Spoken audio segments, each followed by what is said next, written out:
God's character is broadly composed of two virtue types that I'm going to refer to as the hard virtues and the soft virtues. Now, at first glance, these two virtue types seem to be incompatible with each other, but as we shall soon discover, not only are they compatible, but no one can truly be called good without demonstrating a love for both. This is all a bit vague right now, so let's get an early handle on what I mean by all this by imagining a police officer at work. The basic premise of a police officer's job is to uphold the causes of justice. And very simply, this means rooting out and punishing evildoers. Murderers, rapists, thieves, money launderers, gang members, terrorists. His job is to take these guys down.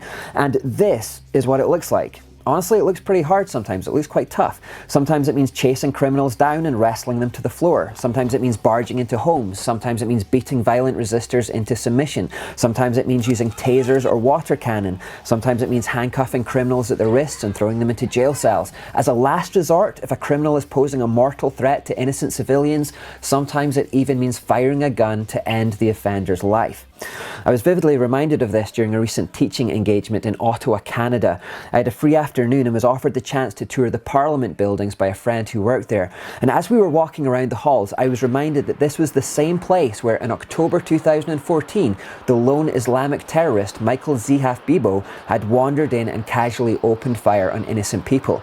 You may remember hearing about it on the news. After killing one and seriously injuring three more, and after ignoring repeated warnings to put down his weapon, the police had been forced to draw their own guns and shoot back that day, and as a result of the firefight, the terrorist was actually killed. Now, no one could deny that the death of zehaf-bibeau was a violent thing, but by the same token, no one could deny that justice had been done that day. It was terrifying, yes, it was fierce, it was violent, it was even hugely lamentable, it was a sad thing, but it was good, it was right. Innocent lives had been saved from an unrepentant madman that day. The police officers had done their duty and done it well. So justice then is an example of what I mean by a hard virtue. To be just is to be morally right or fair. It's to stand up for the truth. Moral rightness or fairness means identifying good and evil and then punishing the evil. It may look uncompromising, it may be fierce, it may be very uncomfortable to think about even, but it is good. The guilty should be punished. So these are the hard virtues again. Truth, justice, righteousness, and holiness. They're hard words, but they're good words. Alright then, now let's imagine the same police officer as he takes off his uniform and goes home to his family in the evening. Would we expect to see that officer demonstrating the same kind of behaviour at home as he had shown at work? Would we still expect to see the same kind of terrifying violence, for example? I don't think so. I mean, certainly not if he's a good man. In the context of his home environment, we would rather expect to see the officer showing a softer set of virtues.